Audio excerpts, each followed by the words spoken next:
ARRI released their Signature Prime series back in 2018, and since then they have positioned themselves as a complete set of beautiful high-end cinema prime lenses being used on productions such as 1917, Emma and Altered Carbon.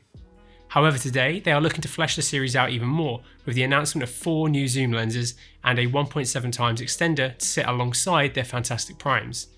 These 4 zoom lenses have been designed with a few principles in mind.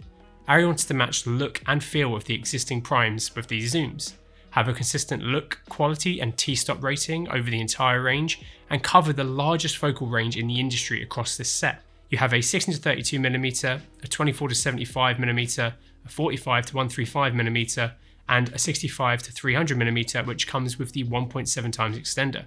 All 4 of these lenses have a consistent t-stop of 2.8 throughout their entire zoom range.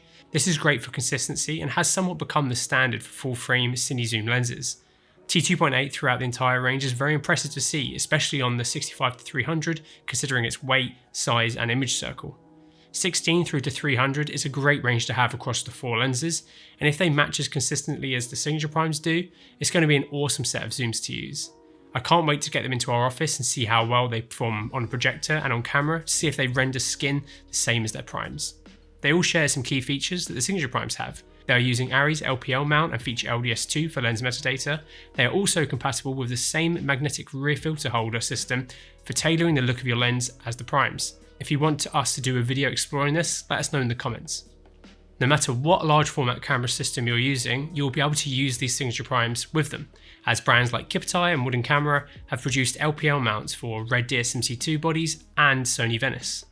All the lenses feature both feet and meter scales, so this is great for rentals who want more flexibility out of their lenses. However, from the images that we have seen, it looks like the 3 smaller lenses don't have matching gear positions.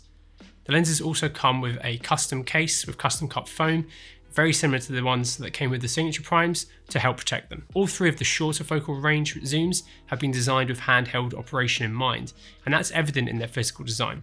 They are all well sized, with the 16-32 only being 21.2cm in length, the 24-75 measuring at 24.4cm, and the 45-135 being a little longer at 30cm.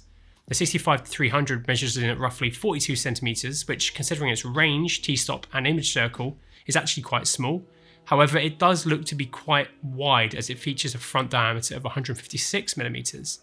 The 16-32 also features a 156mm front diameter, and the 24-75 and 45-135 are both 114mm, which is the same as most of the Signature Primes, so you'll be able to use them with industry standard matte boxes easily.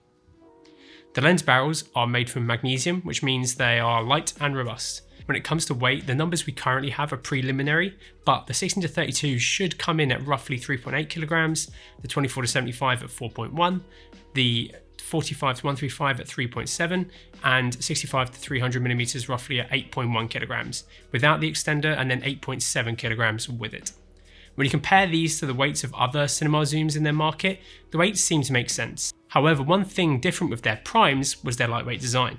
Take the 35mm T1.8 Signature Prime and the 35mm T1.8 Lights Prime. The Signature only weighs 1.67 kilograms, whereas the Lights Prime weighs 2.85 kilograms.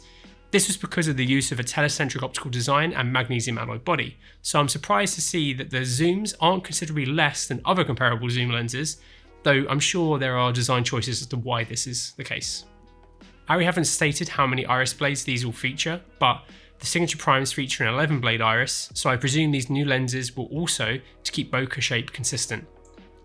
When it comes to close focus, they all sit at around the same kind of close focus specs you'd expect for zooms of this nature. The following measurements are from the object to the sensor. The 16-32 can focus down to 45cm, the 24-75 down to 70cm, the 45-135 down to 100, and 65-300 down to 180cm. These 4 lenses that ARRI have released make sense. You have an ultra-wide, standard 24-70 equivalent, a longer zoom, and then your super zoom. They really have all the focal lengths you would need on a production covered. The 16-28 is compact and wide enough for most productions. 16mm on a full frame sensor is incredibly wide. To achieve that field of view on a Super 35 sensor, you would need to use an 11mm lens, and at least if you need to get wider, you can always grab the insane 12mm Signature Prime. ARRI has said that this lens has been designed to be sharper at the wider end and then fall off towards the more telly end. And this is because they feel like people will shoot more faces towards the tele end of the zoom and more detail-oriented compositions at the wider end. The 24-75 is probably going to be the most versatile lens out of the bunch. It has such a great focal length coverage that I could see it sitting on a camera for most of a production without the need to switch out too often. It's also decently sized and fairly light, so it could be used handheld easily with some decent rigging and an easy rig. The 45-135 is going to be very similar to handle to the 24-75, but will be the lens to sling on for more people-focused compositions. The 65-300 looks to be an incredible addition to the full-frame lens market. There are a few different Super 35 options that are similar in focal range from the likes of Fujinon and Angenieux, but only one full-frame lens that we can compare it to, which is the Angenieux Optimo Ultra. However, that lens is slightly different when it comes to focal range and design. So the lenses I really want to compare them to are the Fujinon Premier 25-300 and 75-400, as they are both fantastic optically, though they do only cover Super 35 sensors. But yeah, the fact that ARRI have produced a lens of this range at the size they have with no ramping throughout the range is rather impressive, and I can see this lens being very popular for productions that can handle the size, weight and cost. The 1.7x extender has been designed to work with both the 65-300 and 280mm prime lens. This will then turn them into a 110-510mm t4.9 and a 480mm t4.9. This means these four new lenses will cover from 16mm all the way through to 510 with the extender.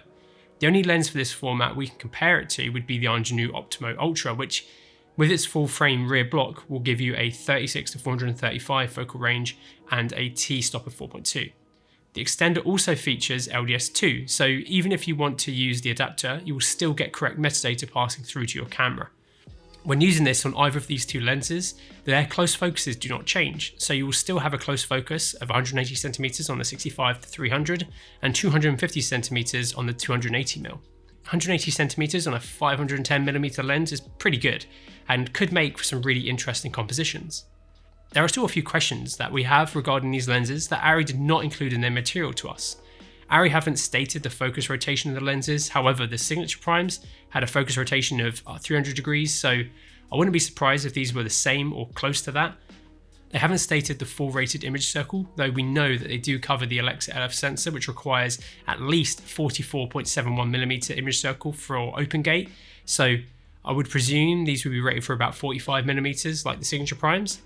They also haven't mentioned whether these use a telecentric design like the Primes, and lastly, whether or not the lenses are parfocal, though at this price point, I would presume they are. These lenses have been designed to be at the pinnacle of cinema zoom lenses, and their price tags reflect that. The 16-32 will be €55,900, the 24-75 and 45-135 will be €39,900 each, and the 65-300 will, with the extender, will be €59,900. The ARRI Signature Zooms make a lot of sense. The Signature Prime series was already one of the most fleshed out sets of cinema primes on the market, and the addition of these zooms now makes it the most comprehensive set of full-frame cinema lenses on the market. Having a full set of zooms to now cut alongside the set of primes is going to be really handy for some productions. And zoom lenses are having somewhat of a resurgence as of late, with other cinema lenses releasing too. In the current landscape, having a zoom lens on the camera and not having to change prime lenses every time you need a different focal length not only saves you time on set, but also means the crew are handling the lens less. I can't wait to see these properly on camera, as the Signature Primes have been some of my favourite looking lenses for a while. Their image is clean, natural, and they render skin so well. So if these do the same, I think ARRI are onto a winner. We will be putting these onto our lens tool as soon as we get our hands on them, so keep an eye on that via the link in our bio. And if you want us to do a full review of these, then let us know in the comments below. If you enjoyed the video, please give it a like and make sure you hit that subscribe button and the notification bell. Thanks for watching, and I'll see you in the next one.